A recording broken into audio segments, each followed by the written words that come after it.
Okay. Hi, everyone. I know everyone is just filing in. We're going to get started in just a moment.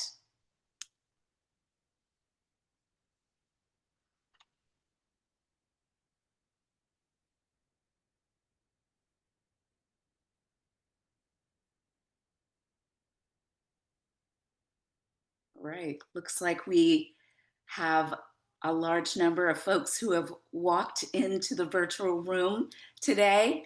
Good afternoon, everyone. So glad that you're here. We thank you for joining us today. I'm Sherrina Gibson, and I'm honored to serve today as both your moderator and the patient speaker for today's webinar on food allergies. I am the CEO and founder of Carter Consulting, a Black woman founded and led research firm that helps health-focused organizations use data to drive community change. With my background in strategy and analytics, I am pleased to support Allergy and Asthma Network on various projects that support our collective mission.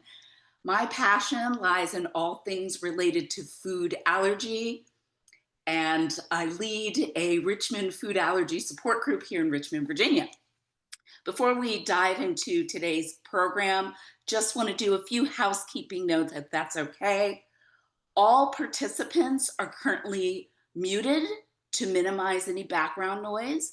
Today's session is being recorded and will be available on our website within a few days, in case you'd like to revisit or share it with your family and friends. The webinar will last 1 hour, including time for questions at the end of the presentations. Feel free to submit your questions in the Q&A box at any point. You'll find that at the bottom of your screen. Someone from our team is also monitoring the chat differently from the Q&A. So if you have any help, issues, you need any technical issues, we'll do our best to get to that. And we'll also do our best to answer as many questions in the Q&A before we conclude today. Please note that we are not offering continuing education credits for this session. However, we will provide a certificate of attendance. You'll receive a follow-up email in a few days after today with additional resources and a link to download your certificate. Another really important housekeeping note is that this webinar is designed especially for people living in the US. To qualify for the gift card incentive, you must remain on the webinar for the entirety of the presentation. We thank you for your participation and your understanding. And with that, we'll go to the next slide.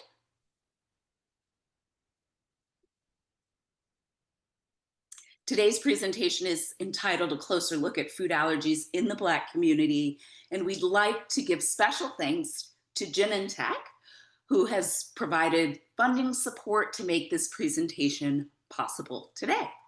Next slide, please. As mentioned, your hostesses for today are myself, Sherrina Gibson, the moderator and also lived experience share today. And we're also joined by our physician speaker, Dr. Carla Davis. Next slide. So I'll be sharing my lived experience navigating food allergies as both a spouse and a caregiver to loved ones with multiple severe food allergies and advocating for food allergy families and individuals in community spaces. Then Dr. Carla Davis will present and provide effective strategies for symptom management, explore how food allergy reactions present on a variety of skin tones, and examine the underlying mechanisms of food allergies.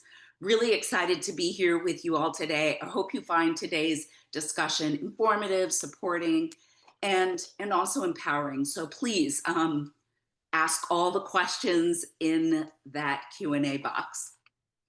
And so I'm happy to go ahead and just talk a little bit about my lived experience with food allergies. And my journey in the world of food allergies began when my daughter was 4 months old. We, as concerned parents, were seeking answers to why she consistently had these red blistered cheeks. And she is a very brown little child, but her cheeks were constantly red, looked like she was mauled by a tiger, and we couldn't figure out why. And I just wasn't satisfied with it's just eczema, throw on some Vaseline. We were very fortunate to have a very engaged pediatrician who, after lots of engagement and actually listening to us, looking at the pictures of my baby, who made a referral to one of the area's best allergists. As you know, it takes some time between when you get referred and when you actually see the allergist. And I kept a food journal. I was exclusively nursing at the time. And I began to suspect, looking at the patterns, dairy and probably tree nuts as allergists. However, my husband and I were completely blindsided when months later, the testing revealed that she may have as many as 33 food allergies. At that time, she was 7 months, and that's the age where the other parents in our age cohort were introducing solids and bringing the baby to the table to have family meals. But we weren't doing that. We were scanning labels. I was making everything from scratch. And we were just struggling to figure out what was even safe for our baby to eat. I'll never forget that day when we got those test results and seeing those 33 food allergens. Some were in that top 9, but many were not. And it was honestly quite overwhelming to get that news and to know what to do next and where to start. So we just went home and we donated everything in our pantry almost, including 6 months worth of breast milk that I was saving for my return back to work. And then I just got to work into advocacy. I joined over 20 online support groups that I'm still a part of today. And I signed up for every listserv, email list from every food allergy, eczema organization that I can find. I felt it was my job to immerse myself in this world because as I realized from what I saw in the food support groups, and with my professional experience working in QI with chronic disease, I know that we fall through the cracks, especially in our community, if we don't arm ourselves with education and really demand quality care. It wasn't just about the potential physical toll that food allergies could have on my little one. It was the many doctor's appointments with pediatricians, the dermatologist, the gastro, the allergist. It was more emotional and social burden for our whole family as well.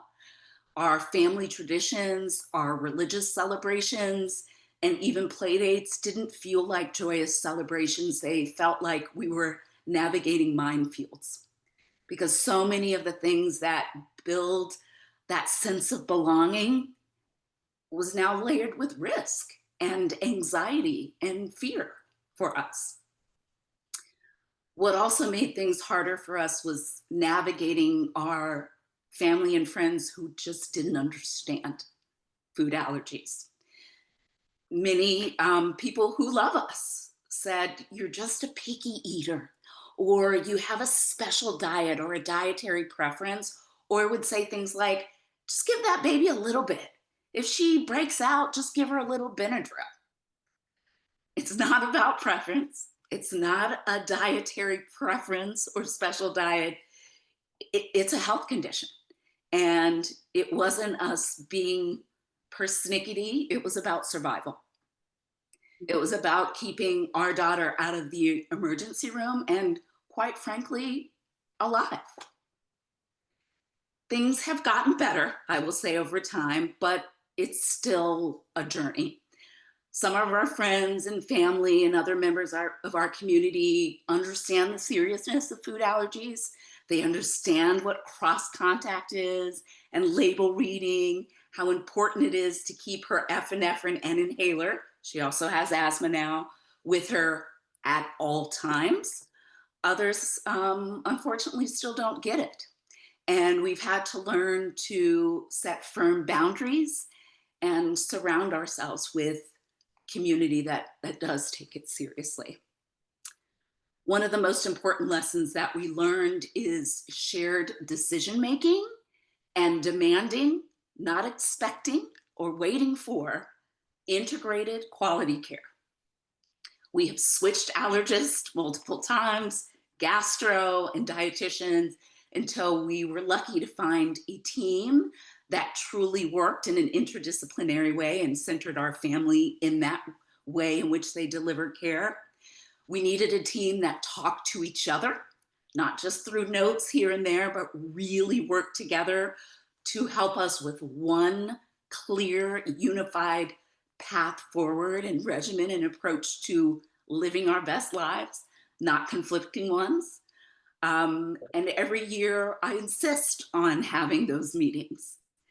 I insist on meeting with my school nurse, the inclusion counselor, or it's many different names across different school districts, resource coordinator, behavioral health counselor, administrators, and her teachers for the year, because it's not just about what's in the cafeteria.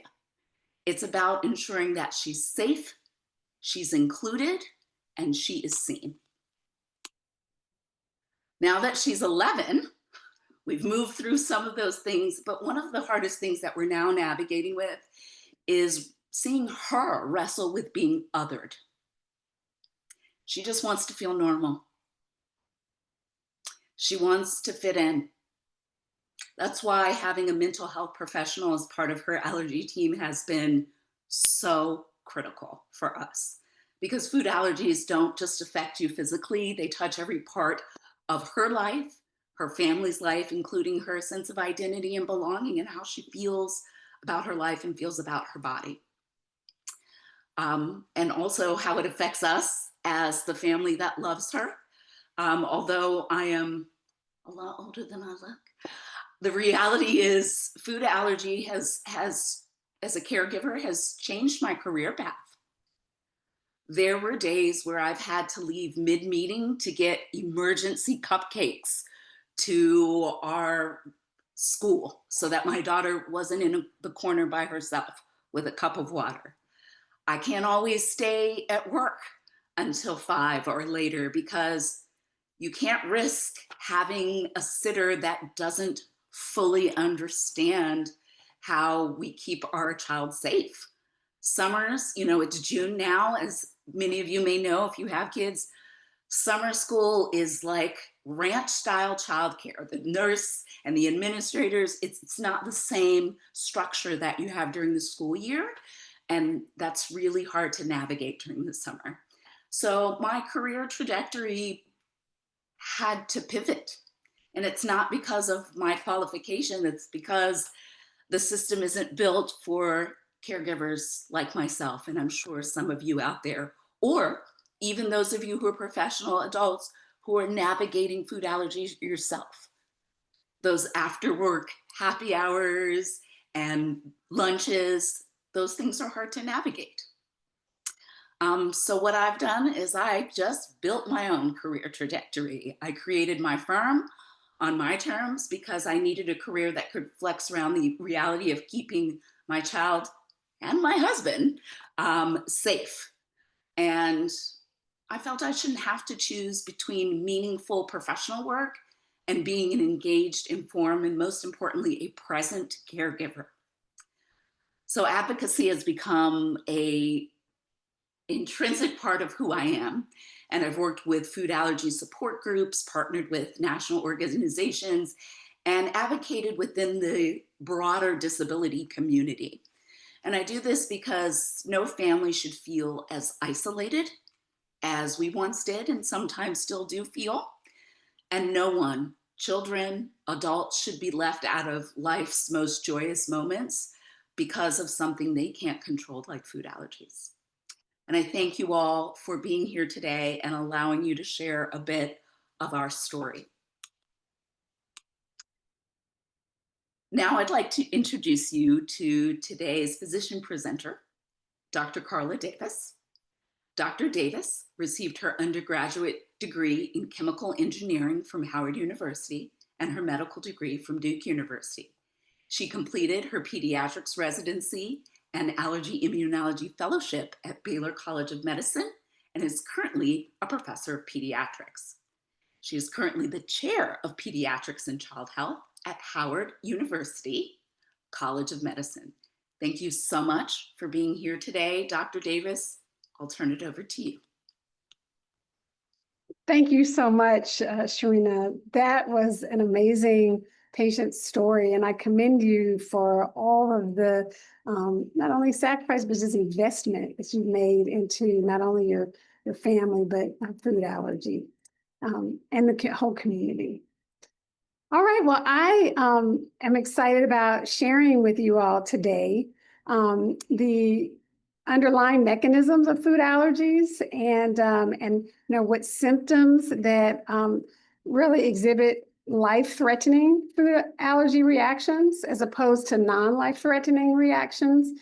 I want to help you to know exactly what strategies you can use for symptom management. Explore how food allergy conditions actually appear different in various skin tones. Because we know that within the Black community, there are many different kinds of skin tones. Then we'll find out why really identifying the root cause of the food allergies is just as important as treating symptoms, and learn about some of the newer treatments for food allergy. Some of the data that looks at the prevalence of food allergy kind of around the world shows that in North America and then in China also really, really high levels of, or I should say prevalence of food allergies, 8 to 10%, depending on the age of geography. But some areas like Brazil, are lower at less than 1%. And then you can see that we don't know the prevalence in many areas of the world, but we know that in the Black community, there's a large diaspora, people living everywhere. So it definitely is impacting the communities and increasing. Black, Asian, and Hispanic minorities or people have more significant burden of food allergies compared to white people in the U.S. And you can see this graph shows the percent of the U.S. population on the left-hand side versus all of the top 9 food allergens. And so you can see the gray bars compared to the black bars in all areas except maybe only soy and sesame and wheat. So these top ones have more significant burden. So peanut, tree nut, milk, egg, and shellfish. Despite having more prevalence or burden of disease, really it's been shown in many studies that physician documentation, testing, and even guidance on what to do tends to be lower in minoritized patients. And I think from our patient story, we heard about this, just being able to get what you need from the physician who is treating you is critical. So these are some facts I'm going to share with you. Black and Hispanic patients have higher rates of food allergy-related anaphylaxis and emergency department visits. Black children had increased odds of having more severe reactions, higher odds of going to the emergency room compared to white children. And both, even though there's a higher burden and more severe, reactions going to the emergency room, we really use epinephrine less than the white community. And in low-income urban minority patients who were diagnosed with food allergy by a doctor, fewer than half, so less than 50%, actually had confirmatory testing. And I'll talk about some of the testing later. And less than half actually were referred to an allergy specialist like myself to be able to say, okay, you definitely have a food allergy to this and you don't have a food allergy to that, which I think is really critical in management of food allergies. Although most of these patients had epinephrine prescribed, most had not been given the documentation of the action plan, or what do you do when you have a certain symptom? Do you give Benadryl, or do you give epinephrine, or do you give nothing at all? So really that's key too. And significantly more Black children were affected by not having the action plan there. It's a lot to do. We also know that Black children have high levels of the allergy antibody that's called immunoglobulin E, or IgE, and then Black children had higher odds of more severe reactions. So we also know that when Black and Hispanic children get in to see an allergy specialist, when they're followed, they actually don't stay in as long as white children.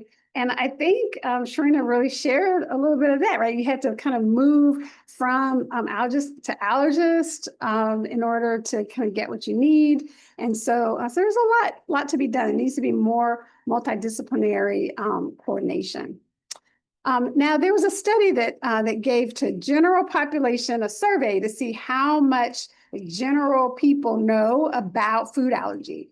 And compared to white people, Black, Hispanic, and Asian parents were actually less likely to correctly identify the signs of a food allergy reaction. They were less likely to identify the triggers of that reaction, but they were more likely to recognize that people who had food allergy needed to avoid the food allergens. And this is a table, it's a little bit busy, but just wanted you to just see that on this column is a characteristic of all of the different people who took the survey. And then right here, when we look at the racial and ethnic differences, they measured 4 things: able to identify 2 signs of a milk allergy reaction, able to identify 3 signs of or triggers of food allergy, and then to recognize the necessity of the food avoidance. And these numbers represent the odds of anyone to be able to do those things at the top. So so you can see really compared to the white population, only 80%, if the white population is 100% a 1, then only 0.8 or 0.83 or 83% in Black patients were able to identify this. And even it was only 2/3 were able to identify 3 triggers. But then there was higher than the 1.0. So 13% higher people were able to say, hey, we need to avoid it. So I think this indicates to me that there's kind of a fear, right? Oh my gosh, I need to avoid something, but then less ability to say, okay, I know I need to avoid it, but if I have a reaction or a sign of a reaction, I know what to do. And so I think this can create anxiety. And we heard a little bit about the mental health and emotional stress that this can cause. So I really commend everybody who's on the line to learn more about this. Health literacy is the ability to obtain, understand, and use health information in order to make decisions about one's own health. And so there's a study looking at caregivers of children and their health literacy, the ability to obtain, understand, and use information in order to make decisions about their own health. And those that had less health literacy was associated with a lower ability to correctly use an epinephrine autoinjector, increased reactions to food in the year, and then these knowledge gaps on treatment of reactions.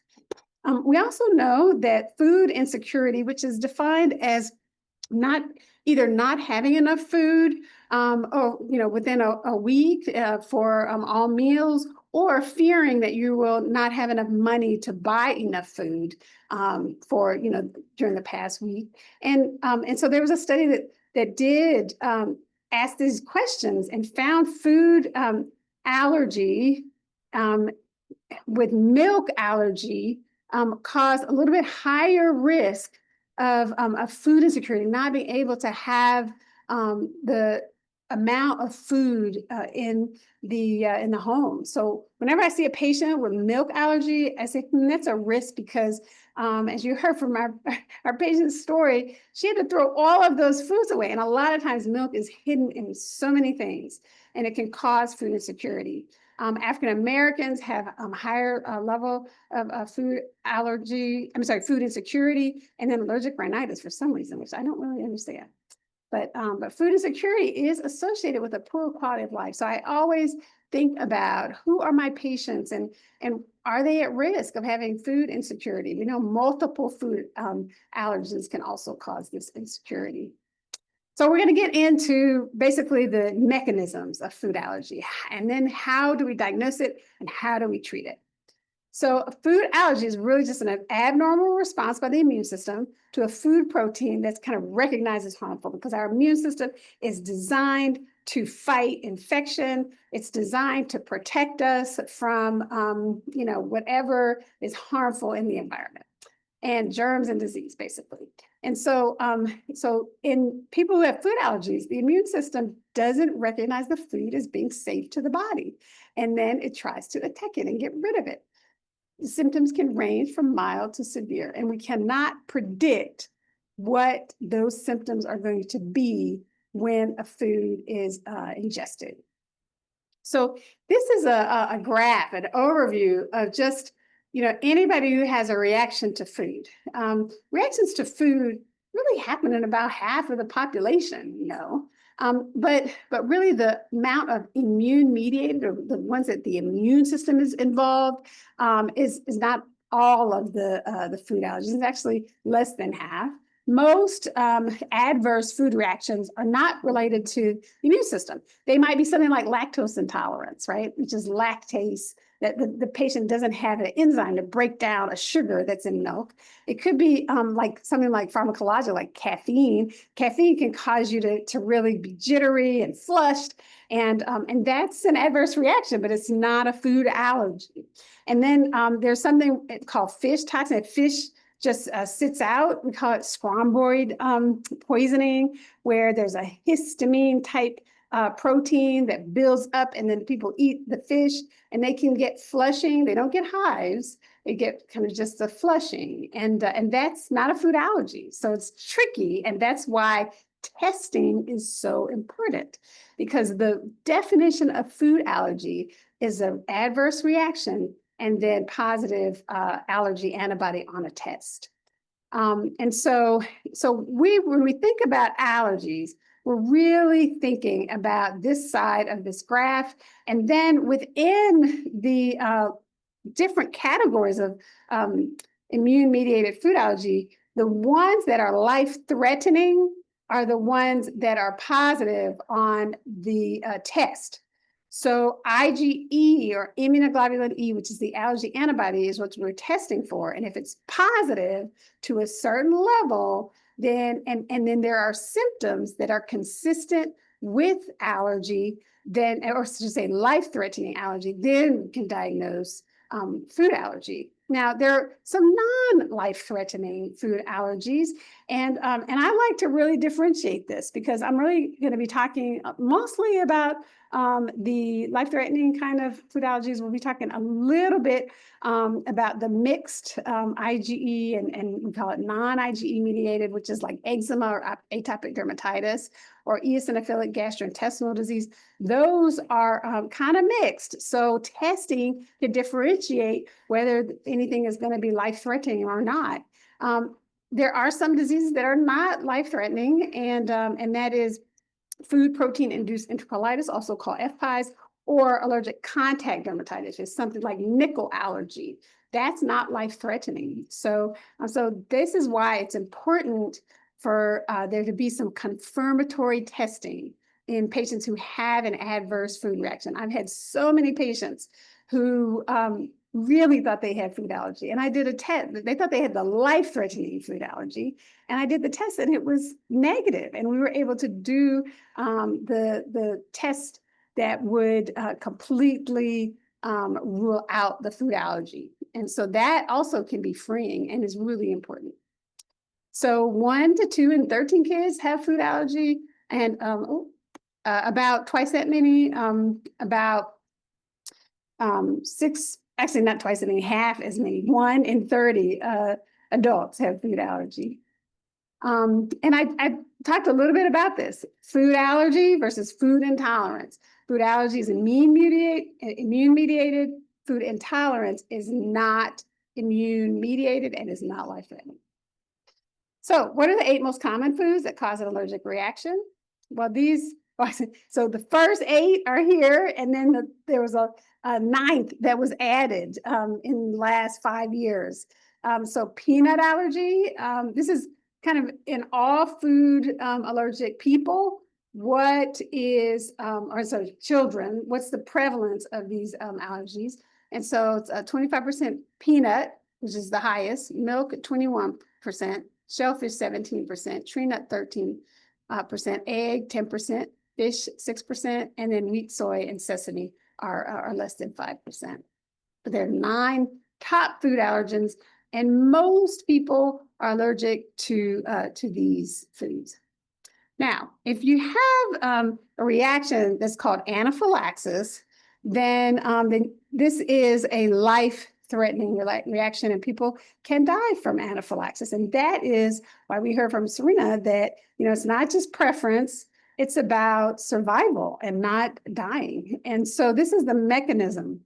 There's a protein from the food that's called an allergen, and it binds to the allergy antibody, or IgE, on the surface of a cell. It can be a mast cell or another allergic cell, like a basophil is what we call it. And these have little granules, which are pockets of kind of enzymes and proteins within them.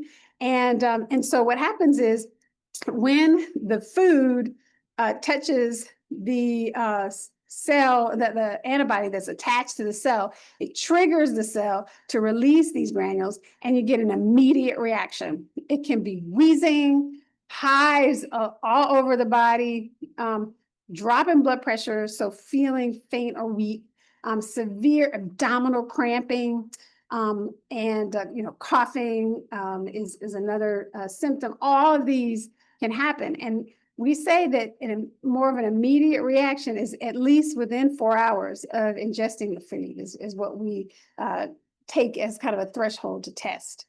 And then later, after the immediate reaction, within like 6 to 24 hours, there can be what we call a late phase reaction, which is typically more either gastrointestinal in nature.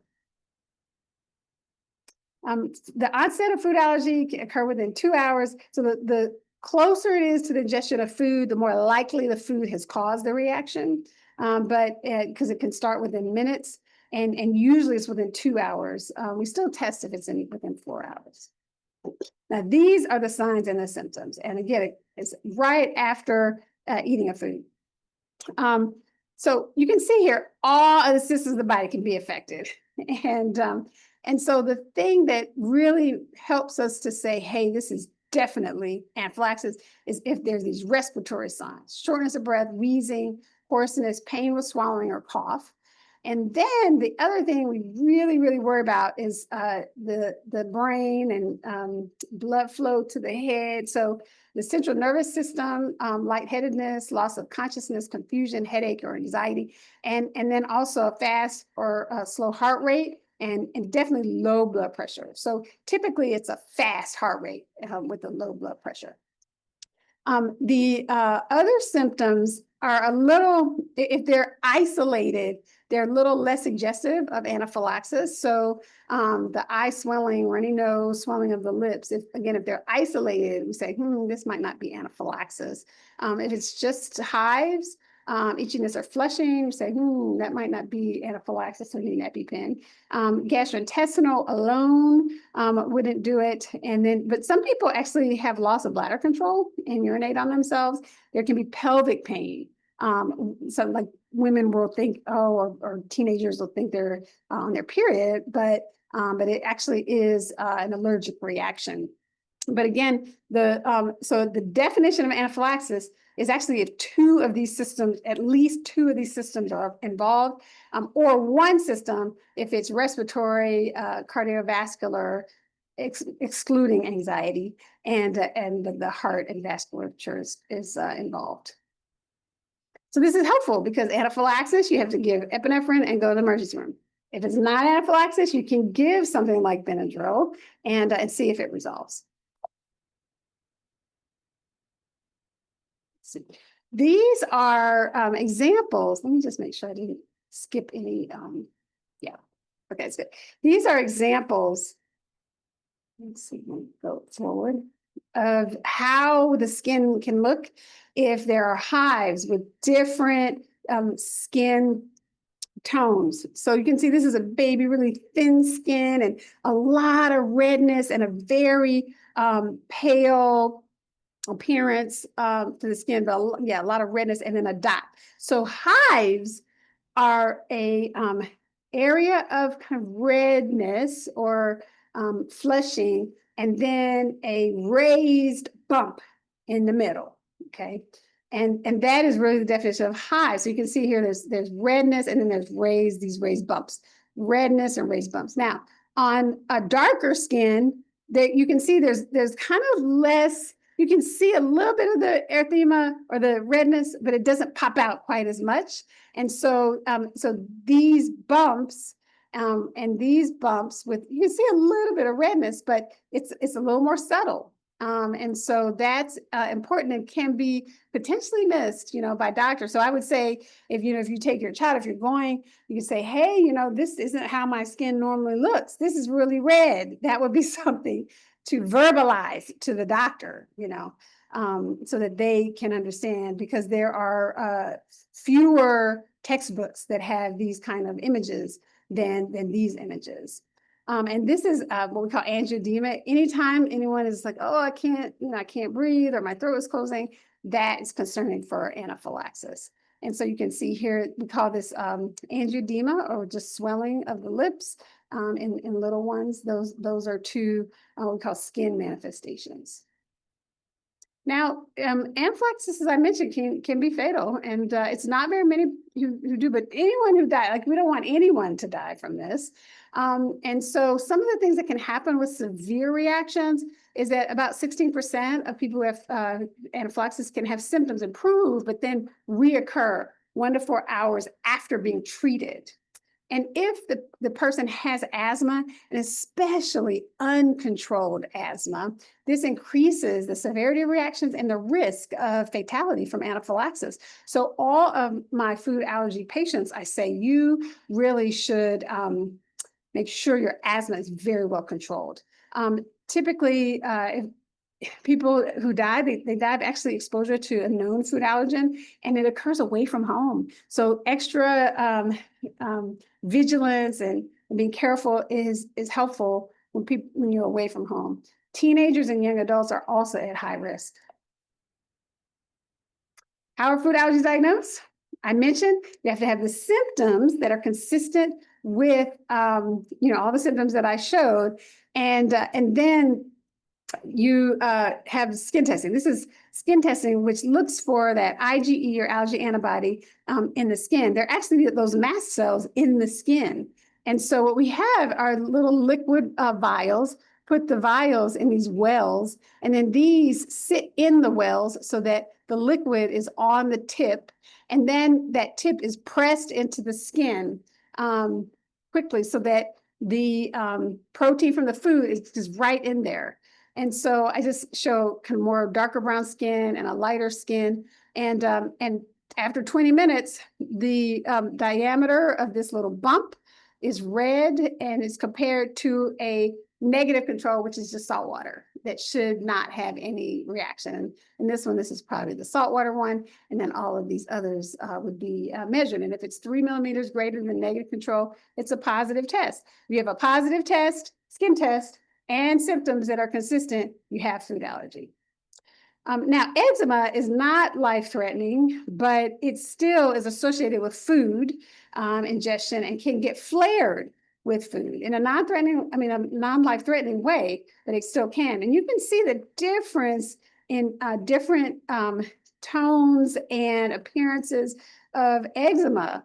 Very, very different. So, and really in darker skin, in many cases will manifest as what we call hyperpigmentation, meaning darker spots. And you can see that on these two folks, which is different than the redness on these areas.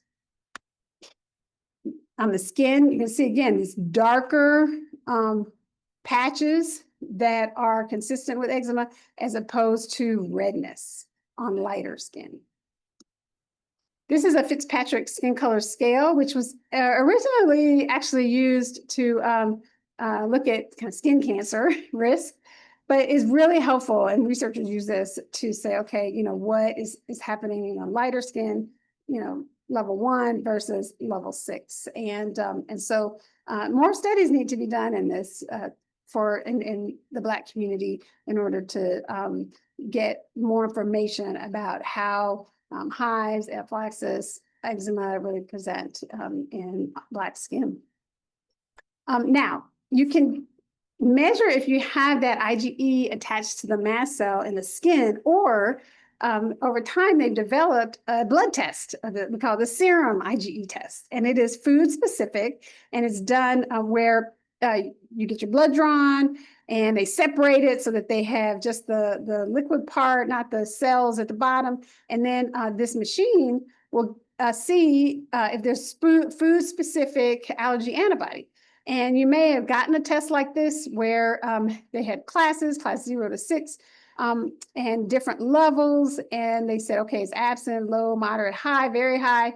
The trick to these tests is that your doctor has to know how to interpret it, because there can be a lot of false positive tests, especially in the area of the class 1 to 2. Sometimes that doesn't really mean anything. I like to use, in some cases that might be indeterminate, both the blood test and the skin test. And then when people grow out of their food allergies, the blood test, the skin test size will go down and the blood test level will go down. Now, the oral food challenge, which is where you would in an office ingest tiny amounts of the suspected trigger food in increasing doses, like every 15 minutes, and see if a person reacts, is really what we call the gold standard to see if a person has food allergies, especially life-threatening food allergies. If a person is able to eat the food and have no reaction for 2 hours after the last dose, which should be like about a serving size, then that person, no matter what the tests say, is not allergic. And so it is the gold standard. And I like to have my clinic to be able to really rule this out if necessary. And it's important to rule it out because especially in children, if they avoid food for a long period of time, there actually have been cases where they didn't have the food allergy in the beginning, but because they weren't eating it, they developed it later. So I really think it's very important for you, for patients, to know what I am allergic to and what I'm not allergic to based on testing. The level of evidence for food allergies, I mentioned, if you just said, oh, I think I had a reaction, or looking in a medical record where a doctor just put it down, oh, the person said they had food allergy, that is poor. That's not a great evidence. That's a area where you got to say, okay, I got to have a test, right? Now, if there's a history of all those symptoms that I described and they were recent, and there's a positive test, then that's better evidence for food allergy. But what I said, the gold standard is the oral food challenge. So how do we treat food allergies? Well, in the management of food allergies, we have to know there's no cure. Even the treatments, if they're stopped, the reactions will come back. So there's only treatment, not cure. Now, complete avoidance of the food or treatment to prevent reactions can be utilized in order to, again, prevent reaction. You now know the signs and symptoms of a life-threatening reaction, and you know how, well, we're going to talk about how to treat it. And then, everybody needs education on how to prevent future exposures and label reading. And so if if that's not something you've done, I encourage you to look at it or ask your doctor for information about it. Dietitians can help with that as well. There are new treatments that have come out in the last couple of years, peanut oral immunotherapy and shots that can bind up that allergy antibody. And then we know that early introduction of food at 4 to 6 months of life can actually prevent babies who would have developed food allergies from developing them. So early introduction of all 9 food allergens is recommended at 4 to 6 months of age in all babies now. So epinephrine is the treatment and the key to surviving anaphylaxis. There are many different forms now, right? There's this EpiPen, there's the IVQ that talks to you, there's a generic, there's a kind that you kind of button in, it's in Jeppy, and then there's a new one that is an intranasal called Neffy, where you spray into your nose. And now, epinephrine must be readily accessible, and especially in if it's not on a child and they're not carrying it at all times, then it needs to be easily accessible in a secure and unlocked area. It's the first drug of choice, and there are really no downsides to it. Sometimes people think there are contraindications, but I have talked to people who have horrible heart disease, and a cardiologist says, give them the epinephrine. We'll figure out the heart later. Let's save their life. If the symptoms are current, and you can actually repeat in 5 to 15 minutes if there's no relief of symptoms, the symptoms should either level out or go down within 15 minutes. And then, yeah, I mentioned don't withhold epi because of other concerns. Save a person's life. Now, what about Benadryl? Everybody always wants to give Benadryl. Well, for skin, so hives, only a little skin swelling, a little nasal congestion, something like that, then you can give Benadryl. And basically for every 10 kilogram of a person's weight, 22 pounds, you give 1 teaspoon. The max dose is 4 teaspoons. And so 1 teaspoon is 12.5 milligrams. And again, the saying is beyond the skin, epi goes in. So you don't have to try to figure it out. Nobody should be fearful of epinephrine administration. It really is not something that it's just like adrenaline when you run around and you stop running and you have that fast heart rate and you're kind of sweating a little bit. And you feel like you're energized. That's what it feels like to have epinephrine. So definitely, if you feel fearful, use training. All epinephrine comes with a trainer that you can practice, and you can watch videos of the manufacturer. Just Google the particular one you have. Just wanted to say a little bit about this new intranasal one. They look to see if the epinephrine gets in the body fast, just as fast as epinephrine, and it certainly did. You can see here it got in, that's the curve of the concentration of epinephrine over time, and it definitely was even higher. And so if you feel like, gosh, the needle, that EpiPen IVQ is just, I don't know about the needle, do the Neffy. Ask your doctor for Neffy. This is a food action plan, and you can see here that it breaks it up into severe symptoms or mild symptoms. And I mentioned, nose, a little itchy mouth, few hives, not too many, just a little nausea, discomfort. All of those are mild. And so then that's when you can give Benadryl.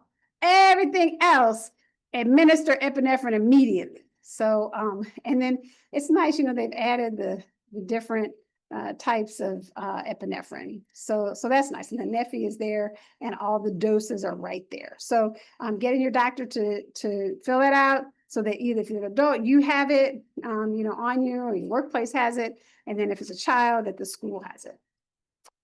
It's in Spanish.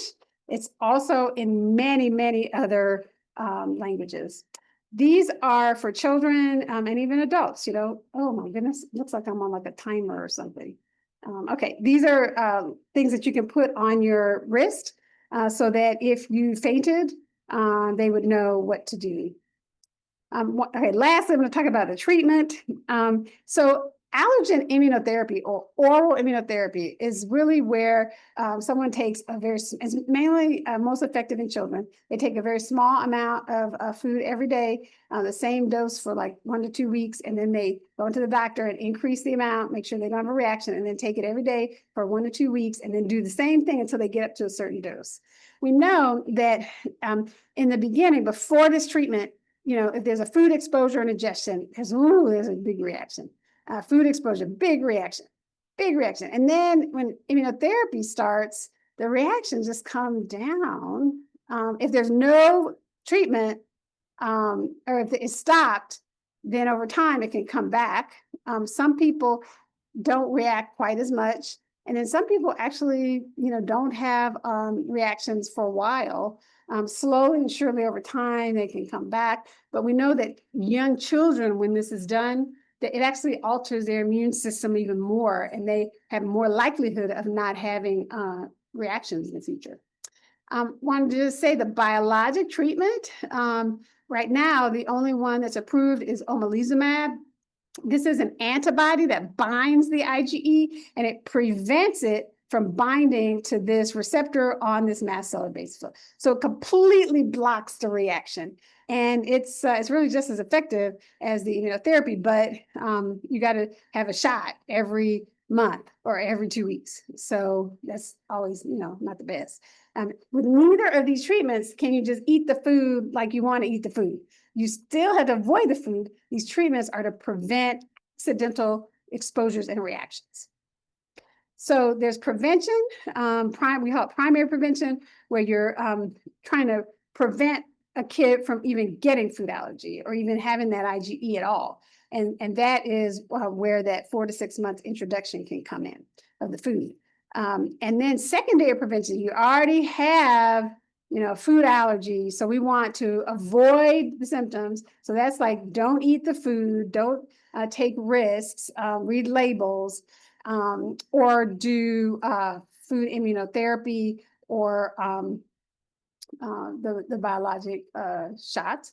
The tertiary prevention is kind of like, it's kind of like a cure, right? With sustained unresponsiveness. And so this is the highest, but we haven't necessarily gotten to that point yet where we're curing it. So in conclusion, food allergies occur and reactions are really more severe in a higher proportion of Black people compared to other races. Black people with food allergy have increased risk of anaphylaxis and emergency room visits with lack of access to allergies. And so understanding these key features, symptoms, and giving a prompt treatment with epinephrine is really appropriate.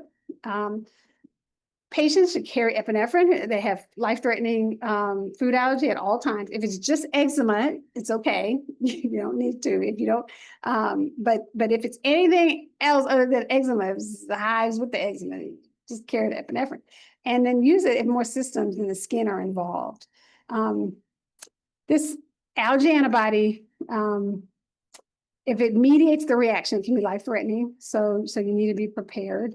And the doctor can tell you if the level of the allergy antibody is more consistent with the risk of severe reaction. The skin of color can cause rashes and hives, but it can appear differently to food allergy physicians or other providers. So education is necessary. And then the need for epinephrine is also, and when to give it is important. The new therapies have emerged now for physicians for patients who are eligible. And so all of you should really, if you're seeing an allergist, just say, hey, doc, do you think this is appropriate for me? So I like to just kind of address the people who are in offices.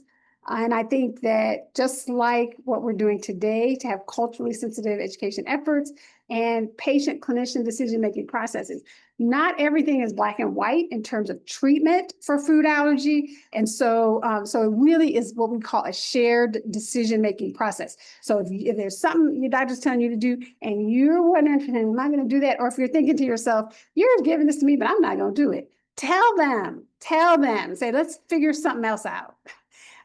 We need to have more allergists to improve access to specialty care. And then community pediatricians and family physicians and internists need to have relationships to get that information to their patients. We want to commit resources to treat patients who have public insurance and increase research studies to really address our community. So that is it for me. I'm happy to answer questions or hand it back over to our moderator. Thank you so much, Dr. Davis. That was incredible. As you may see from the chat, this was very informative. You covered a lot of ground.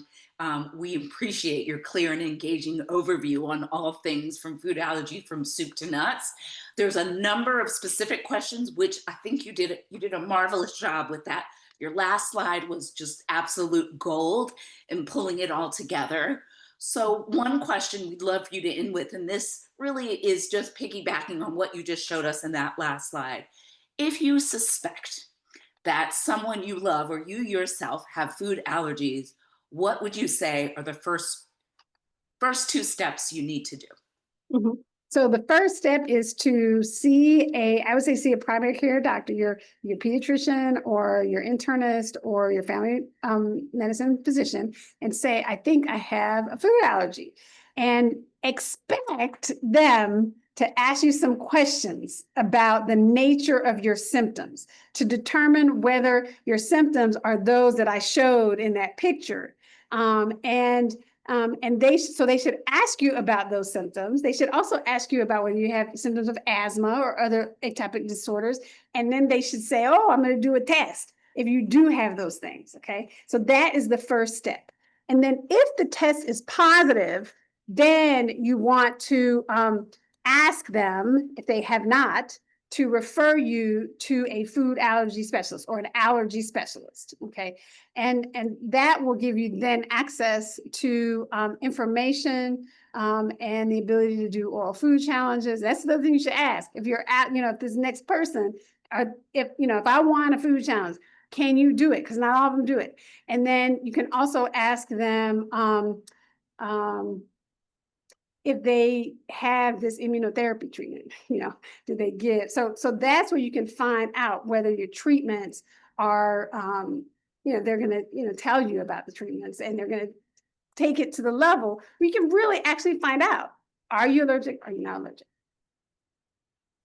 Great advice. Thank you so much for that. Thank you all for being here. Thank you for your great questions. Lots of follow-up to come. We look forward to seeing you on future calls, including the one that is coming up on Back to School with Food Allergies on July 22nd.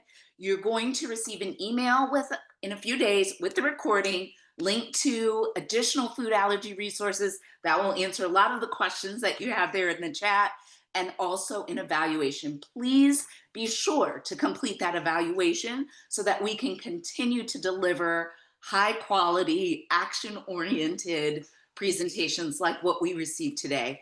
Thank you, Dr. Davis. Thank you for everyone participating today. Everyone, please go to the website and take a look at these resources and check your email, and have a great rest of your day. Thank Thank you. you. Bye, everybody. Bye.